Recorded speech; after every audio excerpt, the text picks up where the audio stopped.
information about heart health would be complete without whole grains. But before you start rolling your eyes and go, here comes the brown rice and seaweed, settle down. We're gonna make a whole grain called farro with 2 R's. Gentlemen, farro. Very good. The more you roll your R's, the more you love farro. So farro is an ancient grain that comes to us from beyond the Renaissance in Italy. It's said to be Juliet's favorite food. But we don't know because Romeo and Juliet, who really knows, right? Anyway, farro is very high in fiber and minerals and vitamins and helps to control cholesterol. So we're going to cook it today in a way that makes it a little sexier when you think of whole grains. So we're going to take some extra virgin olive oil, which is heart healthy oleic acid with as a monounsaturated fat, with some garlic, which is antibacterial, antifungal, and good for circulation. Some red onions, which are rich in magnesium. See, nothing's arbitrary. All of this is good for your heart. And we're gonna sweat those until the olive oil gets hot. You've heard me say it a million times, but I will say it again. You can cook olive oil to high heat. Have a ball. What you cannot do if you want the flavor is cook it without the first ingredient in there, right? If you want that little hit of olive oil, peppery, fruity taste at the end of your dish, you put the oil in the pan and then your garlic and onions and then turn on the heat, okay? So you're gonna have to let the sizzle build. Sorry, it's not sexy. Just let the sizzle build, let the onions sweat, and let that happen. We're gonna add to it while that sizzle's building some lemon zest. Now lemon zest from an organic lemon, please use organic citrus if you're using the zest, so there's no pesticides involved.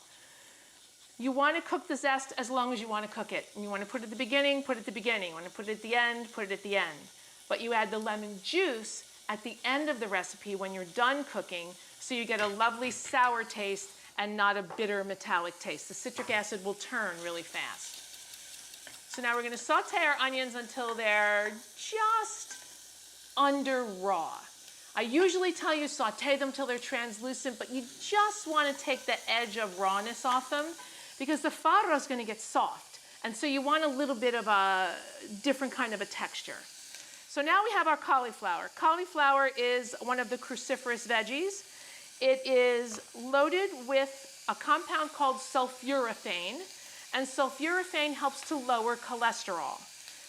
So if you leave here watching the show and think she's nice but she's nuts, eat some cauliflower anyway to help your cholesterol go down. With cauliflower, you can cut it if you like to, but I like to break the florets because then I don't end up with cauliflower all over creation and the florets don't get damaged.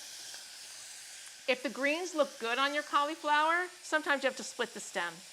If the greens look good on your cauliflower, you can use it in soup, but if they're the slightest bit yellow, put them in the compost bin because they'll just turn bitter. So kind of keep that in mind. And finally, the star of the show, farro. You can see these beautiful, lovely grains. Now there's 2 kinds of farro.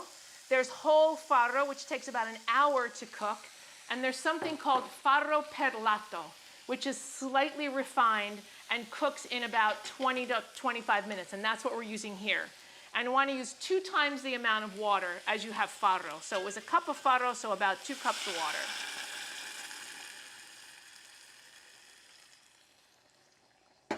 And then a pinch of salt. Cover, bring to a boil, reduce the heat to low, cook it till all the liquid's gone and the farro is soft, and you have the perfect whole grain dish to complement the rest of your meal.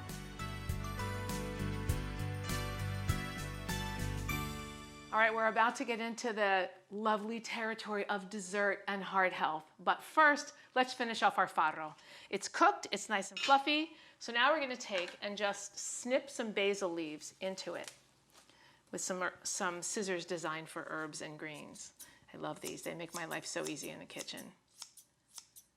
And by doing this, by not putting the leaves in whole, which you can do as well, this kind of opens up the aromatic oils and gives it a really nice flavor of basil. So we're just going to do a couple more in there. Okay. Then a tiny bit of lemon juice, maybe the juice of 1/2 of a lemon.